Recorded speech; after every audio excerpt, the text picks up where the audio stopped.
Buxoro, asrlar nafasi saqlangan muqaddas zamin. Rivoyatlarda aytilishicha, Ayyub alayhissalom bu yurtlarga kelganlarida aholi qattiq qurg'oqchilikdan azob chekayotgan edi. Mahalliy aholi u kishining oldiga kelib najot so'raydi. Ayyub alayhissalom tepalikka chiqib, hassalarni yerga uradilar va shu zahoti yerdan zilol chashma o'tilib chiqadi. Suv shifobaxsh edi. Aholi undan bahramand bo'ladi. Shu kundan bu maskan muqaddas ziyoratgohga aylanadi. Obidaning qurilish tarixi esa 3 asr, 3 sulolaga borib taqaladi.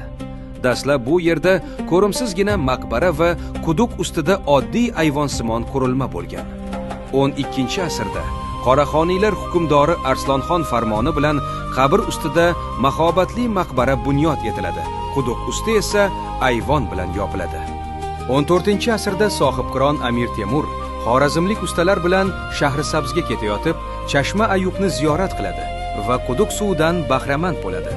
Shu yerda obidaning 2-qismini qurdirishni niyat qiladi va xorazmlik ustalar uni bunyod etadi. 16-asrda Shayboniylar hukmdori Abdullohxon 2-davrida Buxoroda keng qurilish ishlari olib boriladi. Ana shu davrda ziyoratgohning 3-qismi qad rostlaydi va obida hozirgi qiyofasini topadi. Chashma Ayyub ziyoratgohining qanchalik hurmat va ahamiyatga ega ekanligini Sharafiddin Ali Yazdiyning Zafarnoma asaridan keltirilgan quyidagi parcha ham tasdiqlaydi. Yosh shahzodalar Ulug'bek Mirzo va Ibrohim Sulton Buxoroga yo'l oladilar. Shayx Nuriddinbek, Shohmalikbek va boshqa beklar Buxoroga yetib keladilar. Shaharga yetganlaridan so'ng ular Chashma Ayyub maqbarasini ziyorat qiladilar. Unga salomlar aytib, undan madad so'rab shaharga kiradilar. Mustaqillik yillarida obidaning ichida Buxoro suv ta'minoti tarixi muzeyi tashkil etildi.